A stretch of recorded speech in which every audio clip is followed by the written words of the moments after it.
Bienvenidos y bienvenidas a esta pequeña transmisión, a este pequeño video, y quiero empezar con una frase de Séneca. Él nos dice que nuestra principal dificultad está en nuestra falta de confianza. Pero seamos honestos, ¿quién no ha sentido alguna vez esa falta de confianza en su vida? Hoy, este es un detrás de cámara de Fuera de Terapia, donde compartiré un poco mi experiencia como profesional y la importancia que es tener confianza en nuestra vida. Quien les habla, Daniel Villalobos, psicólogo, psicoterapeuta, y hoy hablaremos un poco de la importancia de la confianza en la vida profesional. Así que dale ok y empezamos esta reunión. Y bueno, esta confianza es necesaria, ¿no? Pero ¿cómo se construye la confianza? ¿Cómo es que nosotros llegamos a tener confianza para poder arriesgarnos, para poder lograr nuestras cosas, ¿no? Tener en cuenta algo muy importante, que la confianza no es algo que nos viene de un momento a otro, es algo que se forma y que necesita ser alimentado poco a poco. Y se alimenta en relación a nuestros logros, se alimenta en relación a lo que nosotros vamos aprendiendo, porque nuestro aprendizaje nos permite arriesgarnos, nuestro conocimiento nos permite asumir riesgos. Claro que es evidente que hay muchas personas que sin pensar, sin dudar, por instinto, por impulso, muchas veces van hacia adelante, ¿no? Y logran cosas. Pero cuando uno no tiene nada, arriesga todo. Pero cuando uno ya logró algo, ya conquistó algo, entonces ahí empieza a aparecer estas dudas y la confianza comienza a jugar un papel principal. Entonces, en la confianza, para que esté en nosotros, tiene tres pilares principales que lo sustentan. Uno, amor incondicional. Dos, la protección. Tres, la seguridad. Y con estos tres pilares, amor incondicional, protección, seguridad, desarrollamos la confianza. Y con la confianza generamos calidad de vida. ¿Okay? Entonces, en mi historia personal como profesional, estos pilares no estuvieron conmigo. Yo los he ido desarrollando en relación a mi formación, en relación a mis experiencias, ¿no? Y acá nace una pregunta que siempre me hacen, ¿no? ¿Por qué decido yo ser psicólogo? ¿Qué me motivó a ser psicólogo? Y es claro, ¿no? Todos en la adolescencia tenemos estos vacíos existenciales, tenemos estas dudas en quién ser y cómo ser, ¿no? En ese camino es que yo me encuentro en un vacío, en un no saber qué hacer, pero tenía la necesidad de querer hacer. Es como una energía que me impulsaba, que ese, algo quiero, pero no sabía qué. Entonces busco un apoyo de un profesional, el cual todavía lo recuerdo porque marcó mi vida, ya que no tenía claro lo que quería, y entonces cuando uno tiene claro, cuando uno tiene estos vacíos, cuando uno cae en estas, vamos a decir, estados depresivos, pues el psicólogo es la mejor alternativa, ¿sí o no? Entonces busqué un psicólogo que esté a mi alcance económico, porque seamos realistas, la economía del profesional, ¿no? O sea, el costo profesional también marca también la calidad del profesional. No sé si lo podemos poner eso desde un juicio o una interpretación mía. ¿Okay? Eso lo dejo a la interpretación de cada uno de ustedes. La cosa que busco este profesional, era un profesional que trabajaba en un centro de salud, me evalúa, me hace una intención vocacional, me presenta el informe vocacional, así de frío y directo, ¿eh? O sea, me evalúa, me toma pruebas, nunca hubo una entrevista directa, solo fue en pruebas, saca el resultado y me dice, ¿no? ¿Qué es lo que te gustaría estudiar, ¿no? Como parte de la entrevista inicial, ¿no? Yo le dije, ciencias de la comunicación, derecho, psicología, por ahí que había explorado, ¿no?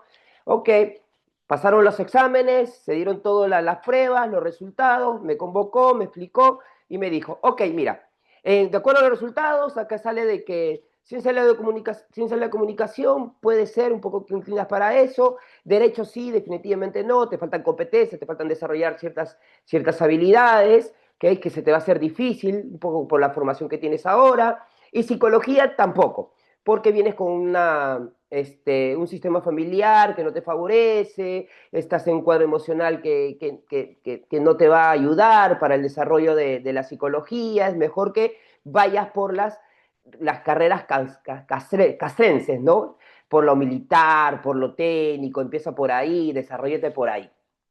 Ok, yo le dije, ustedes no saben la rabia, la cólera que tuve mientras lo escuchaba a este profesional, que en vez de orientarme, en vez de alentarme hacia algo, ¿no? Como que dice, me limitó, ¿no? Y como soy honesto, yo siempre he tenido un espíritu rebelde, siempre he tenido esa rebeldía, a mí dime que no, yo me voy hacia adelante, ¿okay? Entonces agarré, recibí ese informe, lo escuché con bastante molestia, salgo del consultorio, agarro el informe, lo rompo en 4 o en 5 pedazos, lo boto a la basura y le dije, a la miércoles, nadie me va a decir qué puedo y no puedo. Yo quiero ser psicólogo, yo voy a ser psicólogo.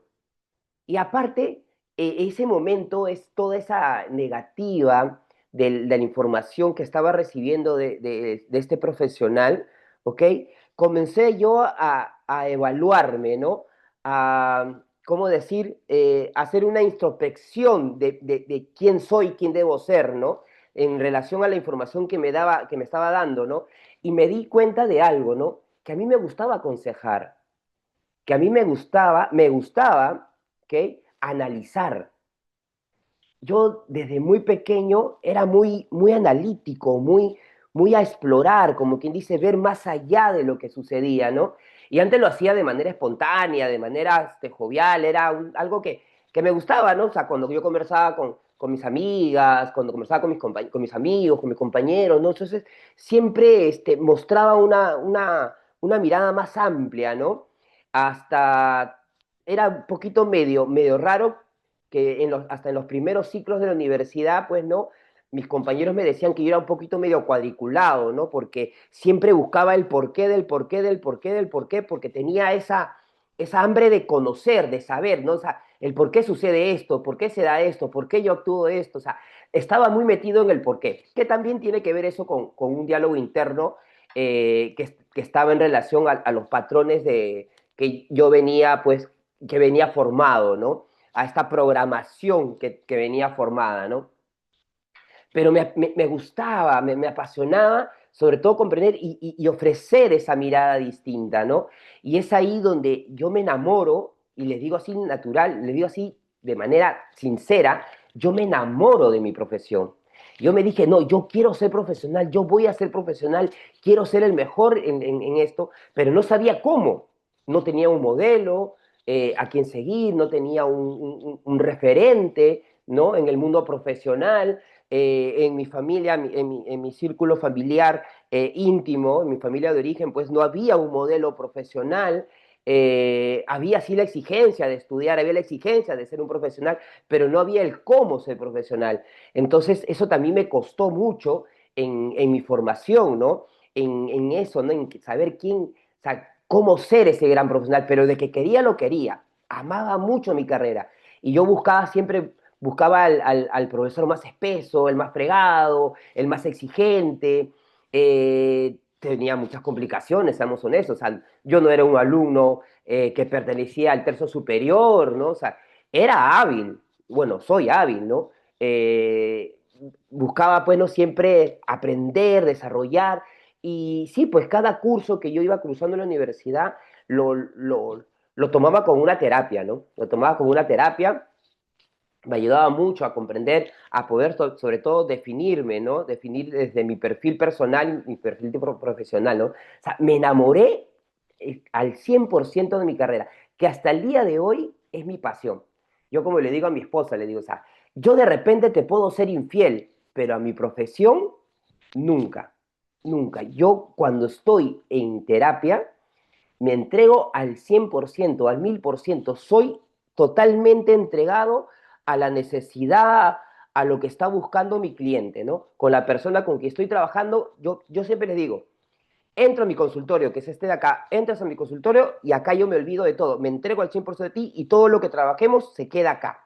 Abro la puerta, yo ya me olvido de todo, yo no sé nada. y salgo de mi consultorio, soy un humano normal, yo no sé nada, tengo mis defectos, tengo mis demonios, soy un niño eterno, como a veces me siento así, me gusta ser jovial, me gusta ser divertido, me gusta siempre tener hacer que el ambiente sea ameno, ¿no? O sea, me gusta, yo soy así.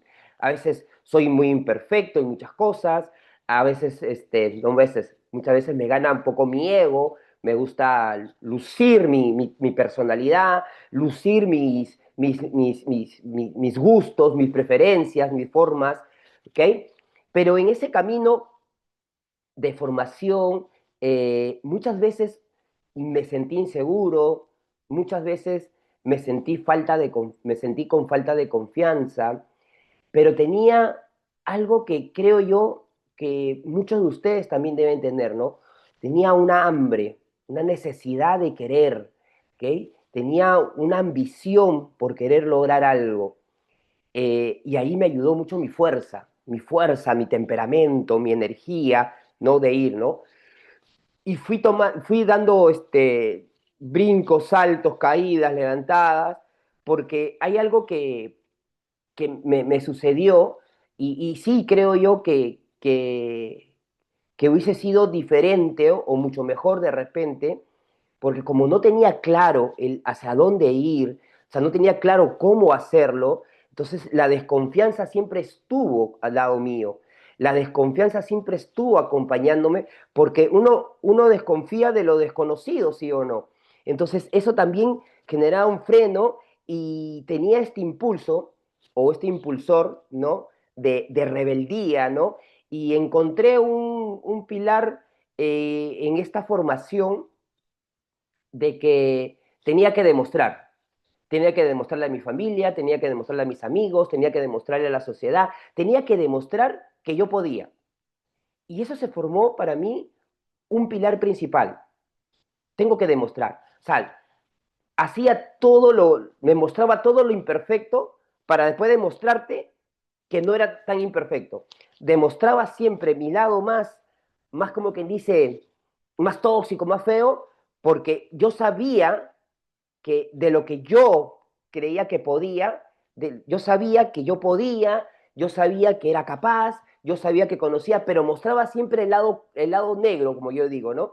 ¿Para qué? Para después demostrarte que tu juicio estaba equivocado, para después demostrarte lo grandioso que era, por decirlo de manera, ¿ok? Y esa rebeldía me sirvió para yo empezar a formarme antes de terminar mi carrera profesional, comenzar a formarme en la psicoterapia. Eso me sirvió a exigirme, a aprender de la mejor manera el ser psicoterapeuta.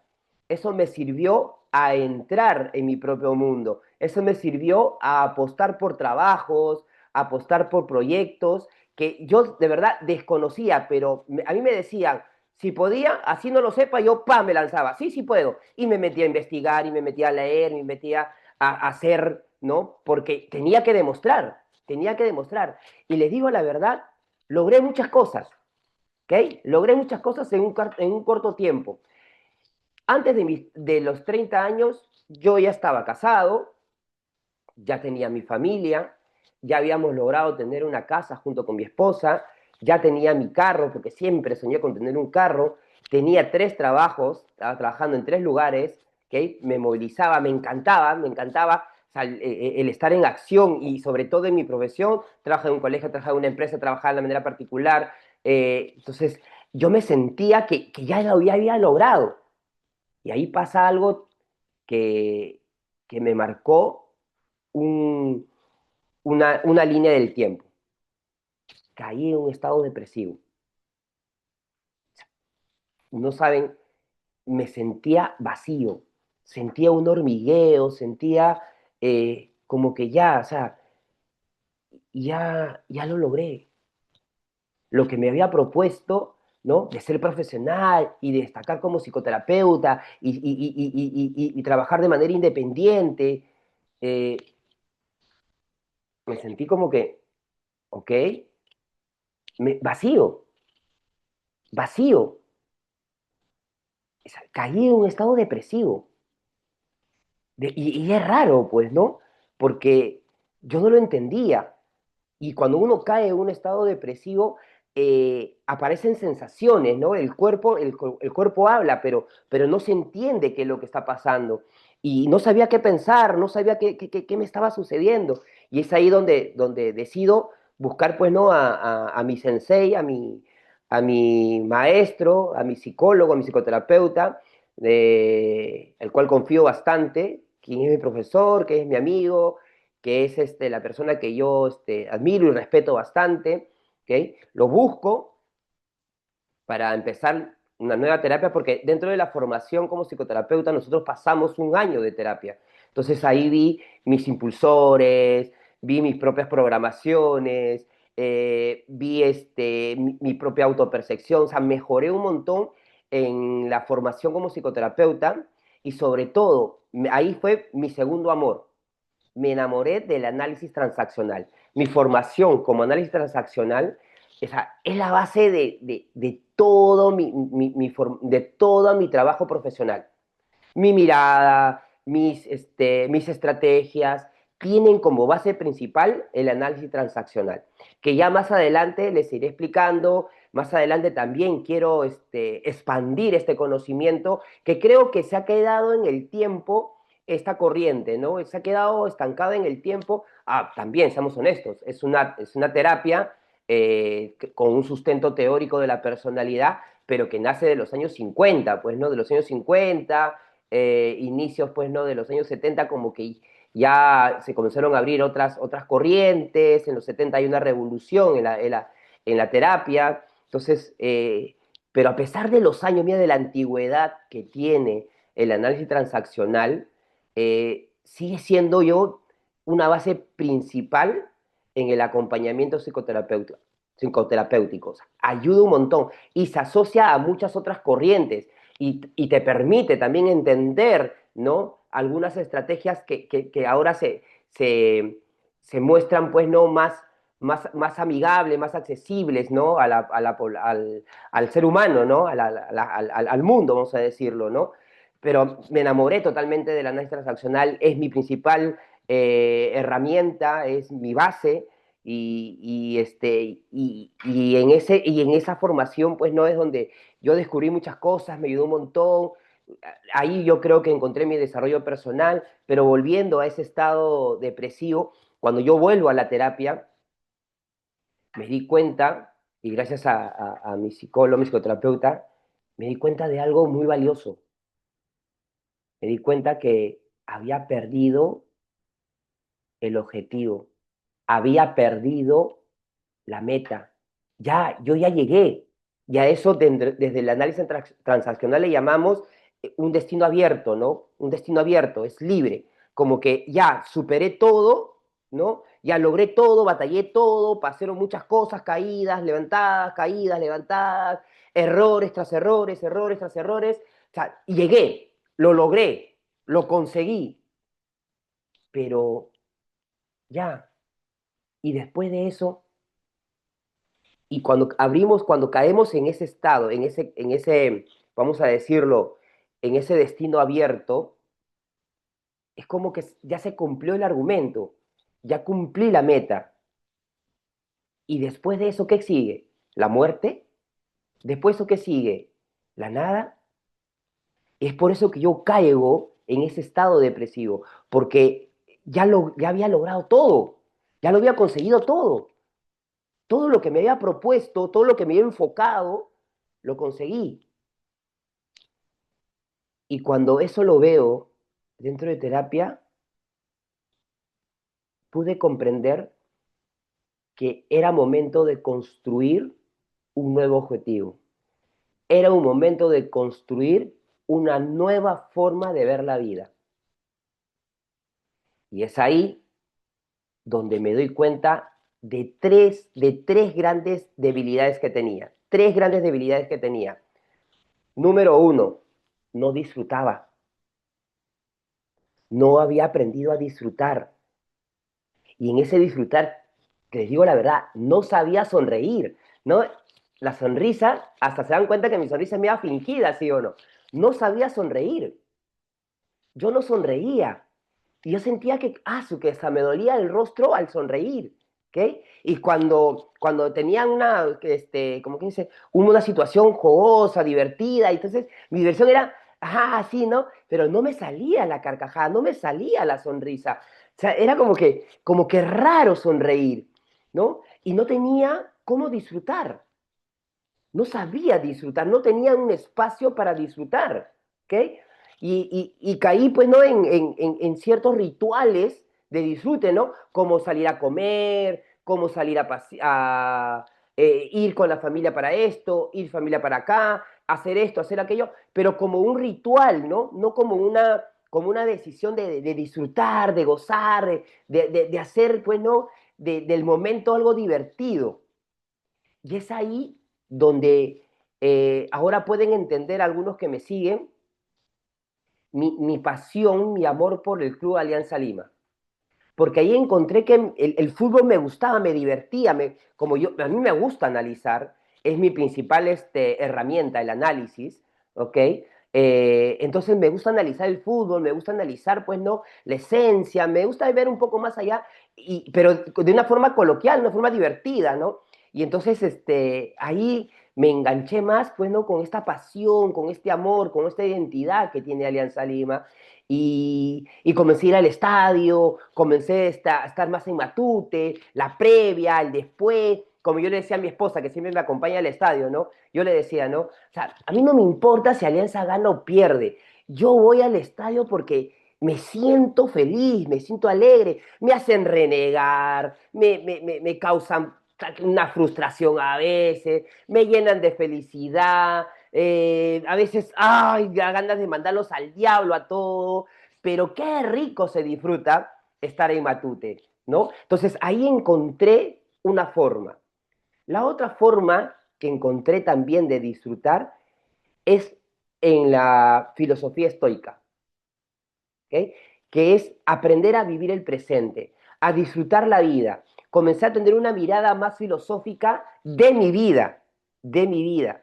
Y comencé a ponerme objetivos pequeños, ya no grandes como el principio, ¿no? El querer ser un gran profesional, el querer ser un gran psicólogo, no, ya no, ya. Ya comencé a ponerme objetivos pequeños, ¿no? Pequeños logros, pequeñas metas.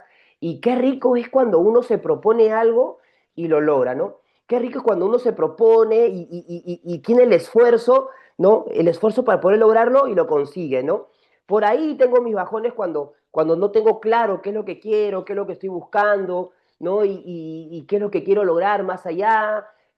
A veces me falta un poco de eso, todavía tengo mi rezago, pero como soy consciente de la importancia de vivir con objetivos, con metas, de tener algo, ¿no? Que, qué lograr, qué conseguir. Entonces ya, ¡pam!, me replanteo, me replanteo, me replanteo, ¿no? Como dijo Albert Camus, ¿no? A veces caemos en lo absurdo, ¿no? Y lo absurdo es encontrar un propósito. Lo absurdo es encontrar un camino. Lo absurdo es creer que algo tengo que descubrir, que me va a enseñar qué es por dónde tengo que ir o qué es lo que tengo que hacer, ¿no? Eso es lo absurdo, ¿no? Porque lo real es que cada uno de nosotros construye el destino, cada uno de nosotros construye su propósito, porque el propósito es construirlo, ¿no? Y hay que construirlo de acuerdo a lo que tienes y a lo que no tienes. Hay que ser consciente de las cosas que te faltan y hay que ser consciente de las cosas que tienes, ¿ok? Pero a veces más miramos lo que no tenemos que lo que tenemos. A veces más miramos lo que nos falta que lo que queremos lograr. Y ahí caemos en este absurdo, en este sufrimiento, pues no innecesario. Pero bueno, ya eso es entrar en terapia y un poco encontrar una filosofía de vida que cada uno de ustedes, así como yo, lo tiene. Y esto ha sido, pues, ¿no? Un poco el caminar de mi profesión. Esto ha sido un poco como yo me decidí y me formé como psicoterapeuta, ¿no? Y es lo que busco también en, en ayudarlos, ¿no? A que lo encuentren. Por eso que también creo este programa que se llama Fuera de Terapia. Fuera de Terapia es este espacio donde puedo ser espontáneo, donde puedo ser libre desde mi forma de ser. Mi forma de ser es ser analítico, es siempre dar una mirada diferente, hacer un reencuadre muchas veces de la perspectiva que se tiene de la realidad, de las emociones, de los momentos que vive nuestra sociedad, que vivimos como familia, como persona. Entonces, fuera de terapia se crea justamente para eso, ¿no? Para compartir, para ayudarlos a encontrar ese propósito. No hay viento favorable para el que no sabe a dónde va. Y si no sabes qué significa esto o no entiendes esto, no te preocupes, que en Fuera de Terapia te ayudamos a resolverlos. Nos vemos muy pronto y un fuerte abrazo. Éxito para todos. Cada semana un tema nuevo para hablar y reflexionar. Con Daniel Villalobos al mando, todo puede pasar.